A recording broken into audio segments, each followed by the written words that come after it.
Is it true that you voted to cut the funding for embassy security? Oh, absolutely. Look, we have to make priorities and choices in this country.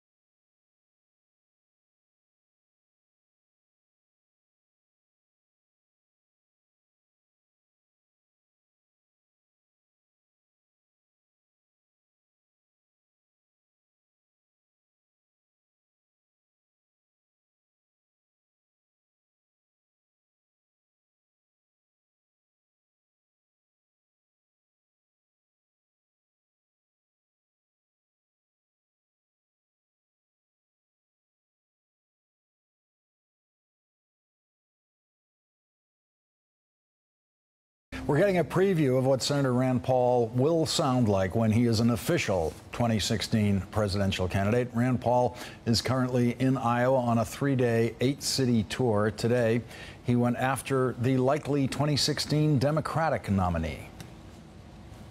There's 24 jihadist groups. Some of them are fighting in Syria. Some of them are fighting in Iraq. But they've now got a place to organize. It's Libya after the bombing. Our embassy just finally fled. Hillary Clinton made a host of errors being there and not protecting our embassy, and I think precludes herself from ever being commander-in-chief because of it.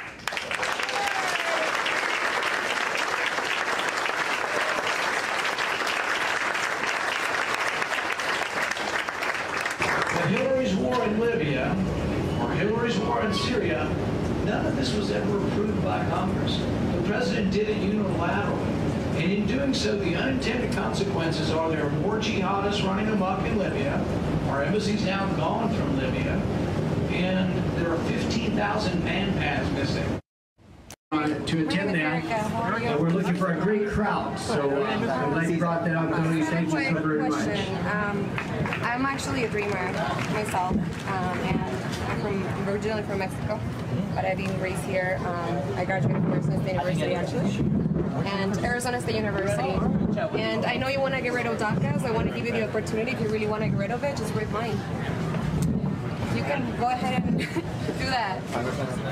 You take my DACA, you're going to take really everything that right now I have in college. I did graduate from college. You can go ahead and rip it if you like. I just don't understand why you've been wanting to do that. And for you to be fighting so much against Dreamers. There's 24 jihadist groups. Some of them are fighting in Syria. Some of them are fighting in Iraq. Well, for someone who likes to say that a nominal, unannounced opponent is always precluded from being commander-in-chief, you've got to wonder about his own preclusions, because there is no American war in Syria. There actually was no combat engagement in Libya. There was some support going on, but the idea that getting that fact wrong and then saying that it was a unilateral war is so mind-bogglingly wrong. I think even the voters in rural Iowa, and I've spent a lot of time with voters in rural Iowa, they are much better informed about what's going on around the world than what you just heard from someone who's clearly running for president. And the Benghazi message might be running out of steam. There's a report in the San Francisco Chronicle saying that the House Intelligence Committee, led by Republicans, has concluded that there was no deliberate wrongdoing by the Obama administration in the 2012 attack on the U.S. consulate in Benghazi, Libya, that killed Ambassador Chris Stevens and 3 other Americans, according to Congressman Mike Thompson, the second-ranking Democrat on that committee. Thompson said the report confirms that no one was deliberately misled, no military assets were withheld, and no stand-down order to U.S. forces was given. Richard Wolff, assuming that report comes out and that report supports what the Democratic congressman says it does, is it possible, and as I feel the question being formed, I think I know the answer, is it possible then that Republicans like Rand Paul will stop talking about Benghazi? You are such an optimist. I have to say that even if the House Republican-led committee said that there was no deliberate wrongdoing, that no one was deliberately misled, there has been deliberate misleading of the American people. And it's by conservatives like Rand Paul, because you can understand why a conservative voter in Iowa would believe this stuff. It has been repeated so many times that there was some cover-up, there was wrongdoing, it was something intentional, there were these orders that were pulled back. You've got to believe it because it's been repeated so many times. So who would believe the findings of the august House committee, even if it's led by Republicans, when it has been repeated so many times?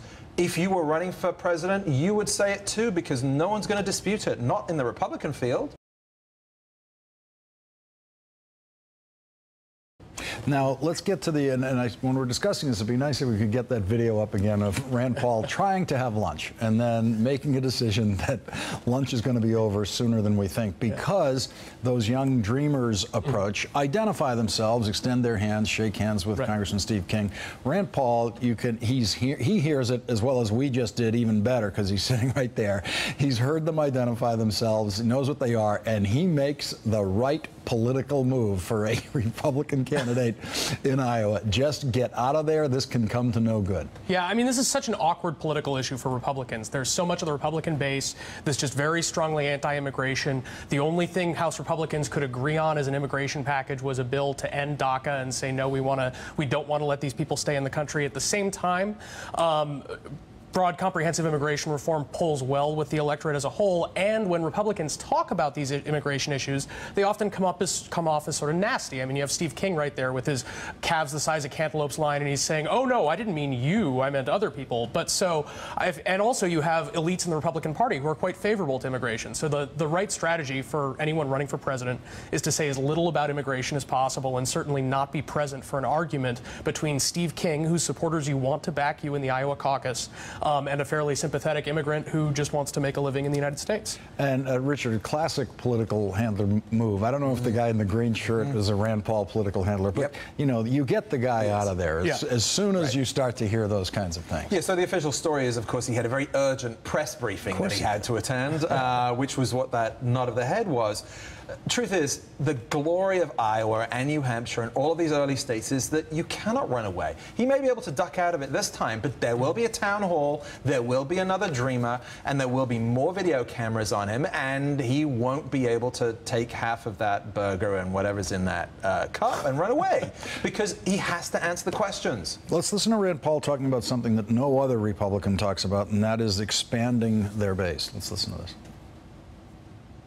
To get more people to come to our party, and this may not apply to Iowa so much, but if you want to win Illinois, Ohio, Michigan, Pennsylvania, we win 80% of the geography and we lose all the big cities, primarily because we don't get African American vote. We have to go after people who haven't been considering the Republican Party. Frankly, I think some of our laws have disproportionately affected people who live in cities, disproportionately affected African Americans, Hispanics.